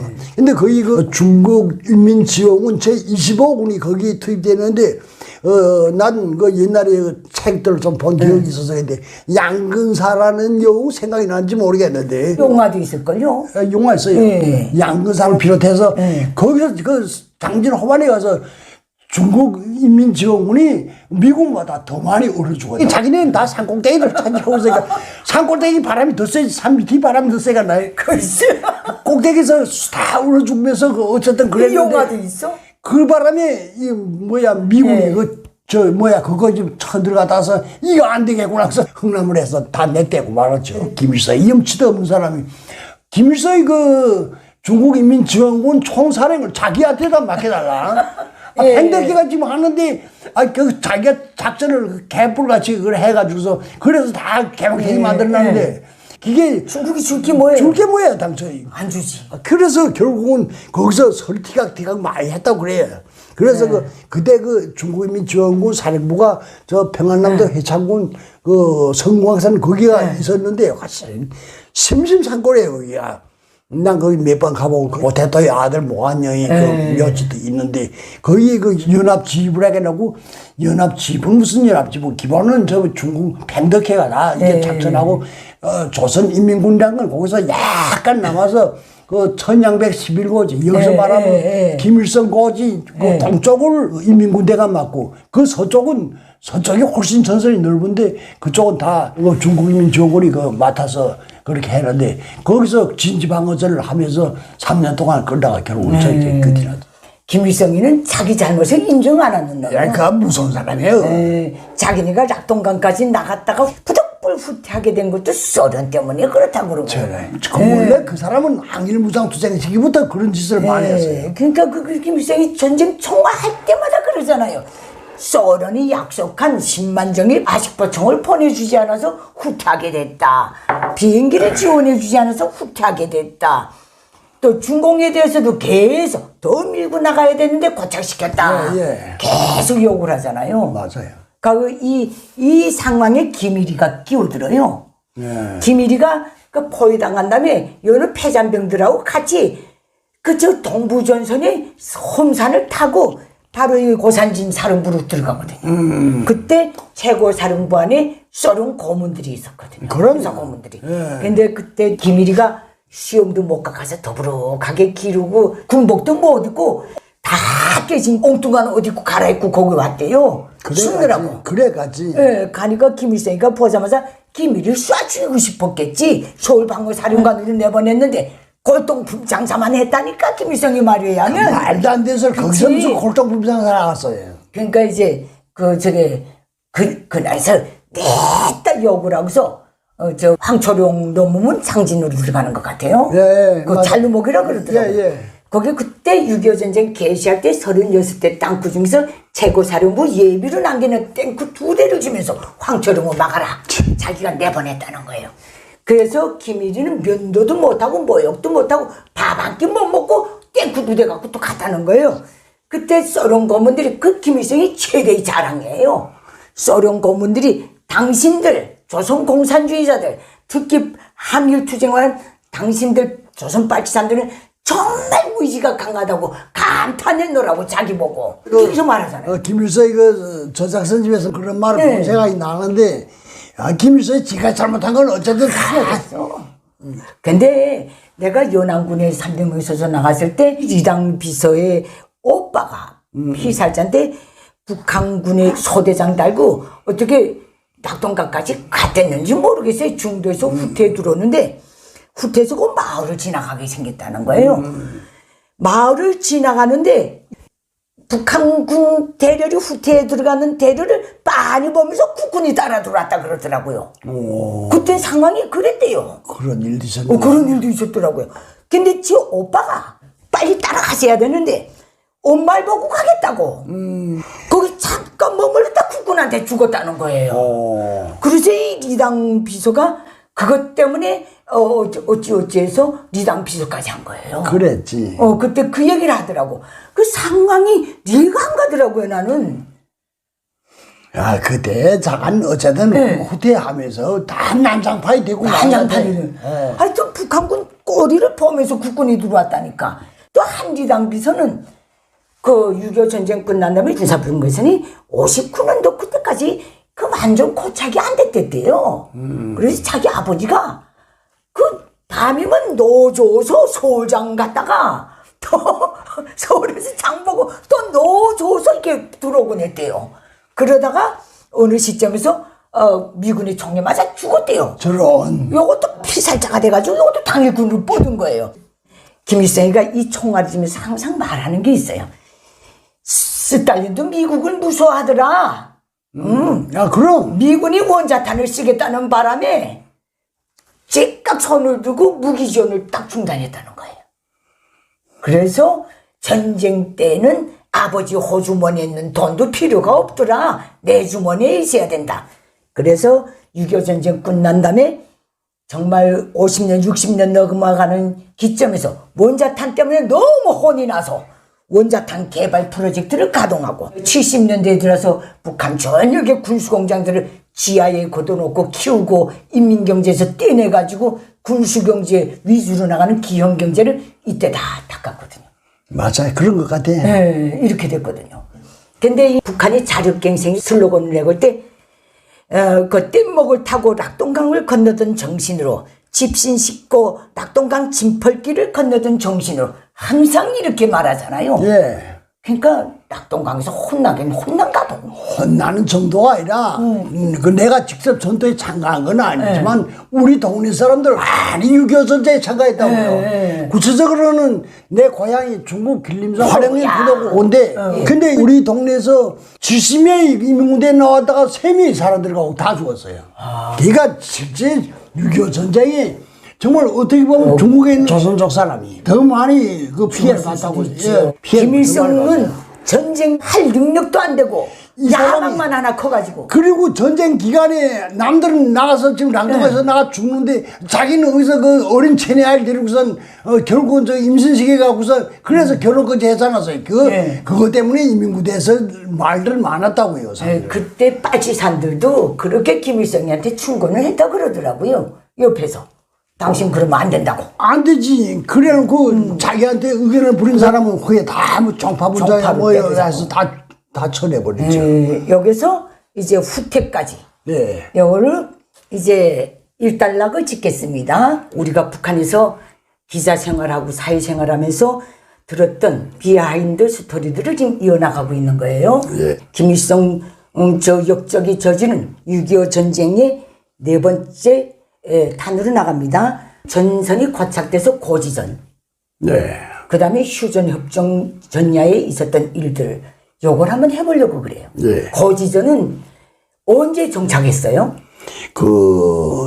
이가 중국인민 지원군이 나왔다가 다시 이자에 그 서울을 다시 그 점령하고 수원까지 나갔다가 다시 그 말하자면 리치웨인가 그때 그 사령관을 하면서 그 사람이 그 남으로 나간 국군하고 유엔군을 재정비해서 다시 저 북으로 치기 시작하면서 말하자면 38선 그 일대에서 지금 말하면 그 군사분계선 일대에서 전선이 고착됐다고 얘기할 수 있을 것 같습니다. 근데 하나 그 재미난 얘기가 하나 있습니다.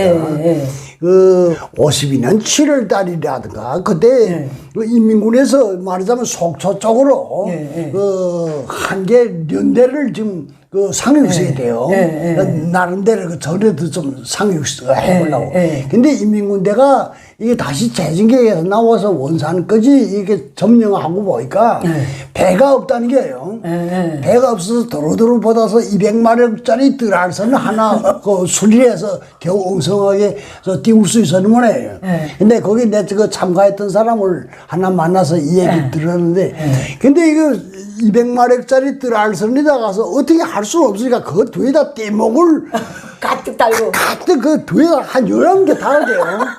그 떼목을 한 11개 달고 거기다 76mm 포를 하나씩 이렇게 다 올려놓고 그 다음에 그 인민군대를 한 개 연대를 거기다서 태워가지고서 지금 속초아인가 들어갔대요. 근데 그 고지의 뒷산에 그 국군이 수태 많았대. 많은데 보니까 안개가 깨다가서 그 안개가 이게 싹 휘어보니까 그 북한 배가 끝이 없이 긴 배가 떼목을 12개인가 달았으니까 배가 끝이 있게 난 생각해보세요. 바다 용이 오는 줄 알았겠네. 그래서 야 저게 소련에서 잠수하더만 핵잠수함이 나오는 거네다.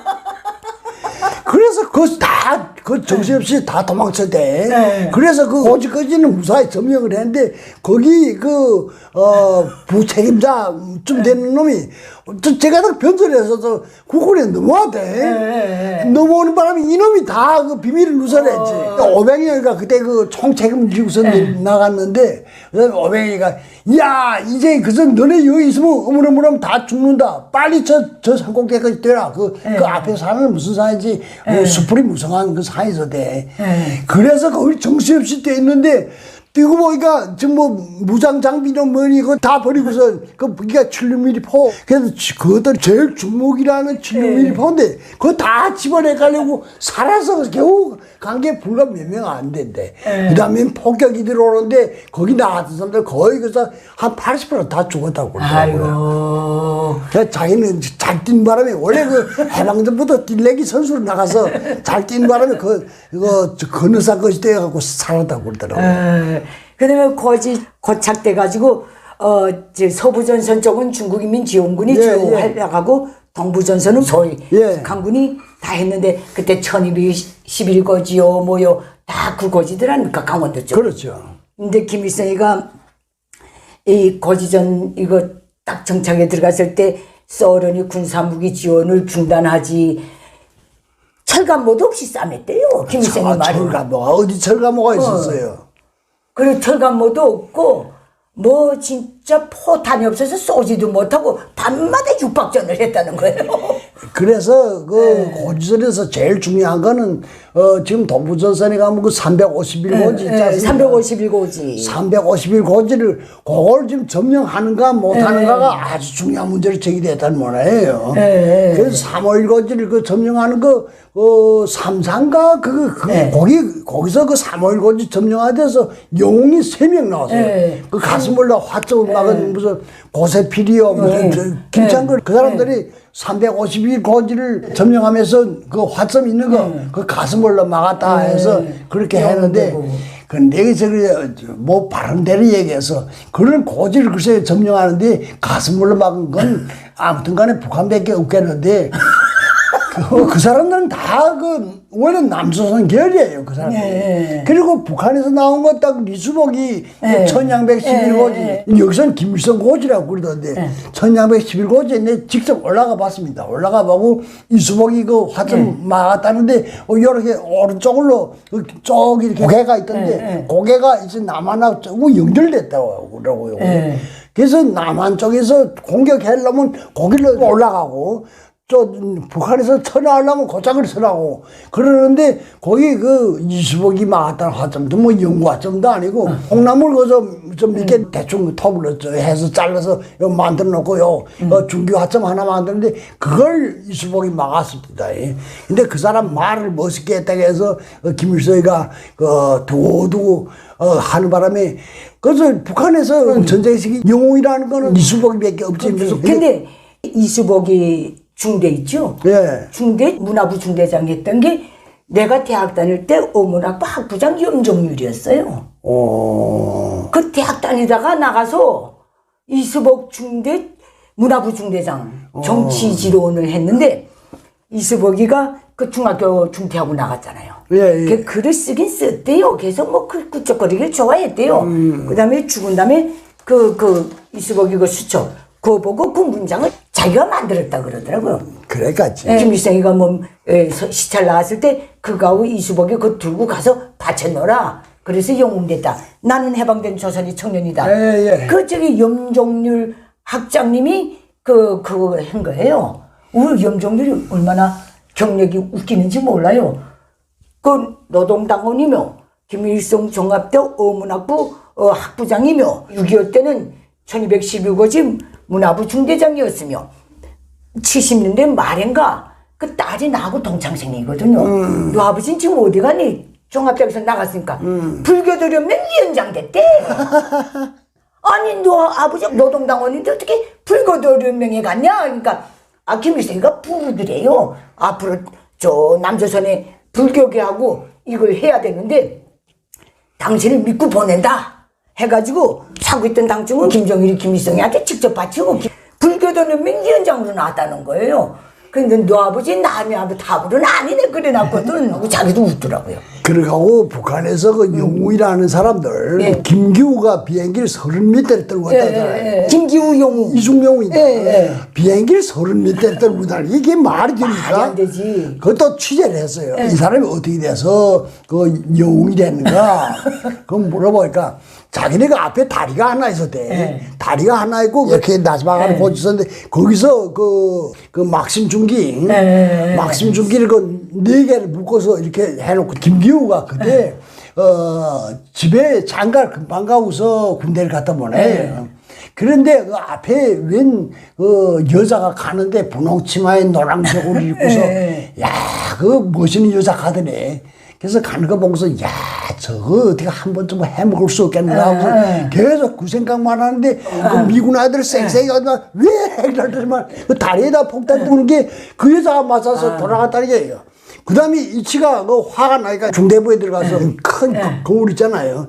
그거 들고 와서 그 미군 비행기가 온데다 번쩍번쩍 없어요. 그러니까 미군 비행기 거기서 뭐 번쩍거리고 이 무슨 뭐 무기나 중요한 게 주라고 거기를 곧바로 들어오는데 그걸 그 고사총으로 쏘았다는 게. 근데 어쨌든 몇 개는 떨고 건 사실이래.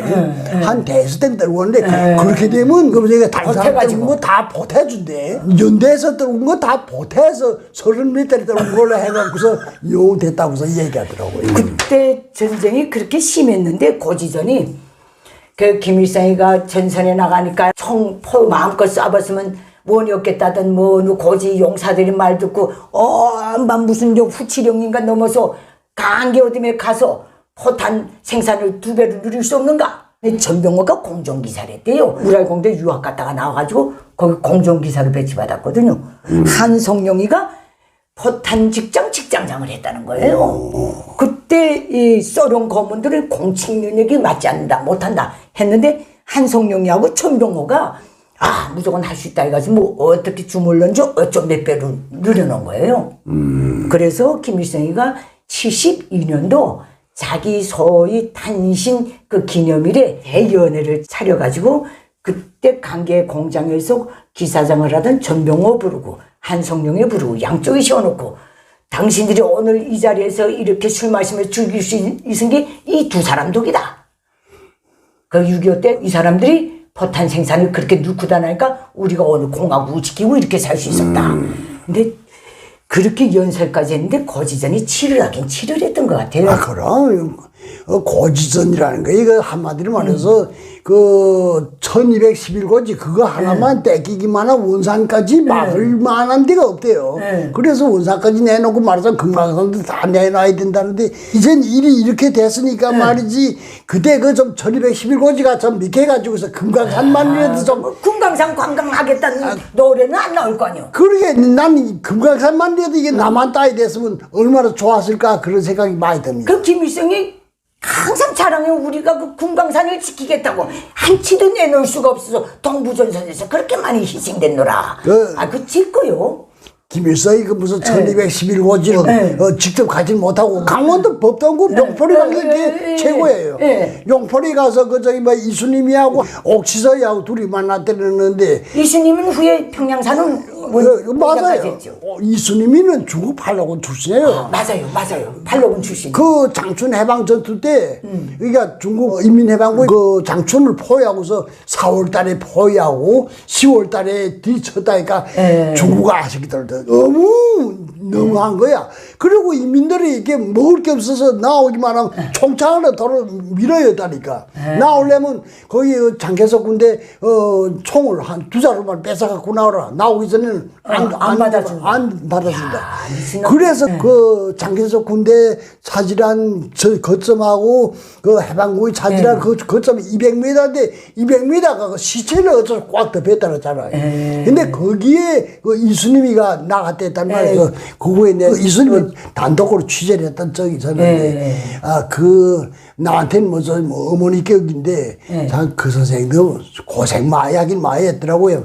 후에는 계속 내려가고 올라가고 그러다가서 겨우 사는 당비서 자리에 가서 앉아서 여성을 보낸다고 해서 그렇게 하더라고요. 근데 옥지서에 있는 군단장을 하다 떨어졌잖아요. 그 김일성한테 또 인민군당 사기사태 때 얻어맞아갖고 떨어져가고서 저 은율광산 후방부 지배인인가 하는데 완전히 정말 사람 주제꼴이 한심하게 되니까 야, 나 거기 취재를 했는데 당비서하고 나하고 그다음 지배인하고 이렇게 서히 앉아서 식사를 하는데 그걸 음식 그릇을 들고서 우리 아버지하고 거의 동년배인데 그런 사람이 음식 그릇을 들고서 우리인데 당비서랑 있는데 거기 지금 식사를 날라주더라고요. 그 운율광산은 정배진 것 같아요. 최광희도 거기에 나갔댔잖아요. 최광희 운율광산 자동차 수리소 지배인으로 또 내려갔잖아요.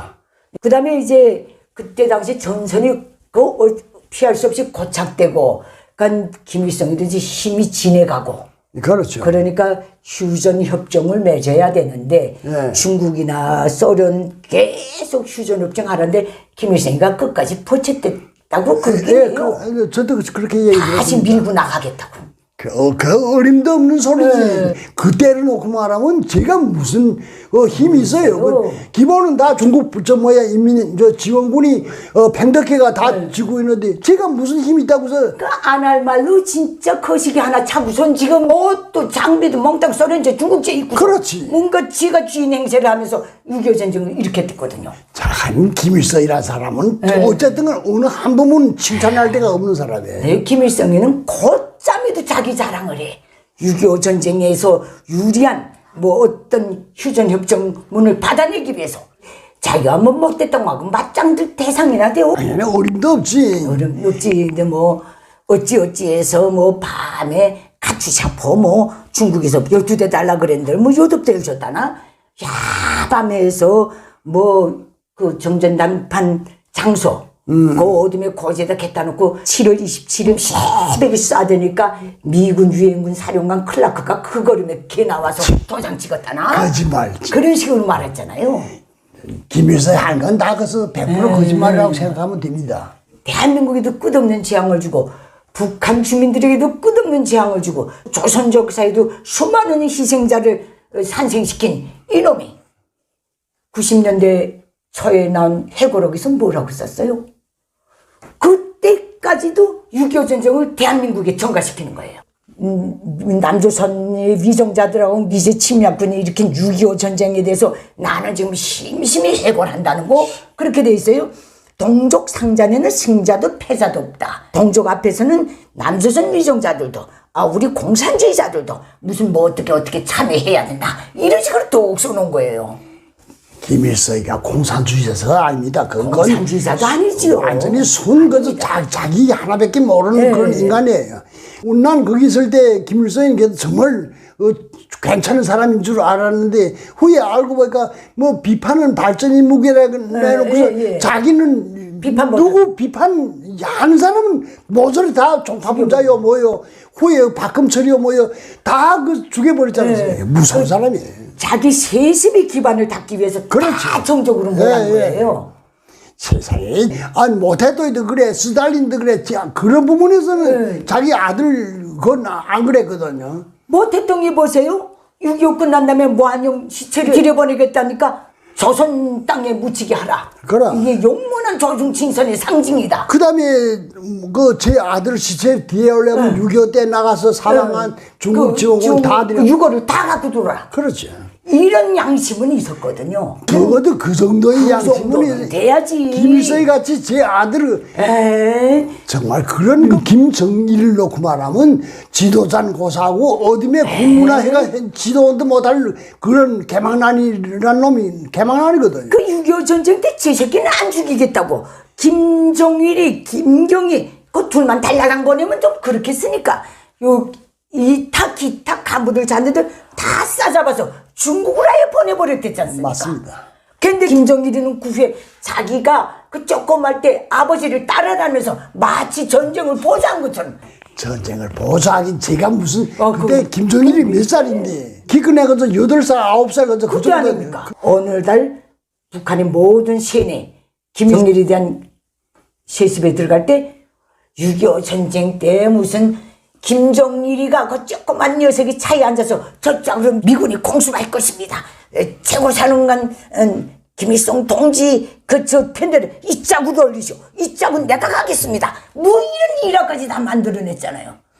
북한이 그런 거 거짓말을 만들어낸 데는 세상에 그 누구도 대상할 사람이 없다고 생각합니다. 그걸 지금 본받아서 김정은이 3살 때 권총을 쏘고 3살 때 권총을 쏘다면 그게 정상적인 일입니까? 정신병자나 하는 짓거리지. 그리고 뭐 7살 때 무슨 자동차를 몰고 어쩌고 7살짜리가 운전대를 주는 게 뭐야 됩니까? 그거. 그 김정일에 대해서 선전할 때 더 웃기는 거 하나 있어요. 김정일이가 공부를 꽤나 못했던 것 같아요. 그러니까 그 수학 시간에 하나이다 하나 더하면 몇인가 하나라 그랬다고. 그런데 그때 벌써 위대한 지도자의 그 해안이 있었다. 하나이다 하나 더 나면 둘이지 어떻게 하나가 되나. 그러니까 내 동생이 무슨 흙덩어리하고 내 흙덩어리가 한번 뭉개놓으면 하나가 되지 않는가. 이렇게 말해서 거기에서 천재성을 받아. 이렇게 꾸며놓은 게 김일성 족속이에요. 맞아요.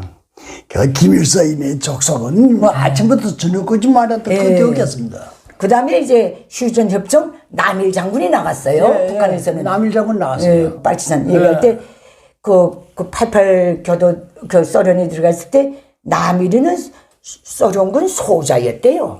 김일성이는 대위였고. 아, 그렇지. 그렇게 얘기를 하더라고요. 남일이가 또 나가서 그때 말을 잘했대요. 그래서 뭐 휴전談판에 나갈 때마다 클라크 뭐 대표를 아주 짓뭉개 버리고 들어왔노라. 어쨌든 휴전협정이 끝났다.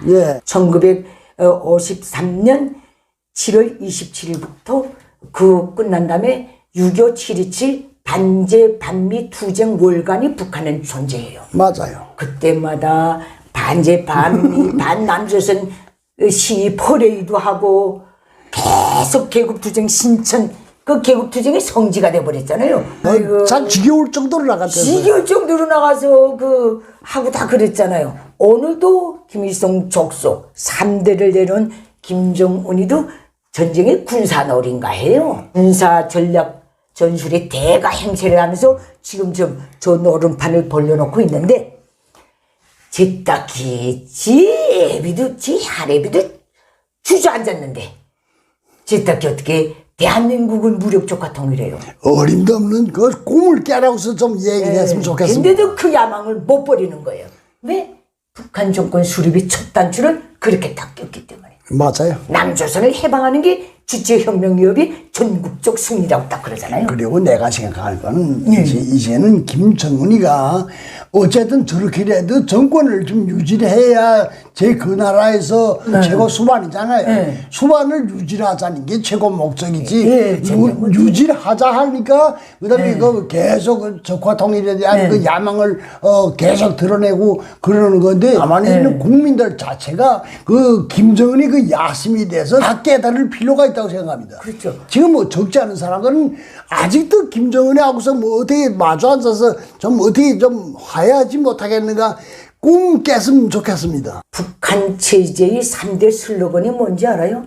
북한의 주체 사상화예요. 그래서 북한 주민들 다 노예화하고 북한의 전체 국토를 김일성 족속이 소유물로 만들어버렸어요. 두 번째, 남조선 주체 사상화입니다. 그게 대남 무력 조카 통일 그거거든요. 세 번째는 온 세상 주체 사상화입니다. 반제 반미 투쟁 노선이 여기에 들어가는 거예요. 이게 오늘 한치도 변하지 않았고 그것이 김일성 족속의 통치 철학인 주체 사상이 진짜 위협을 완성하는 3대 목표로 딱 돼 있어요.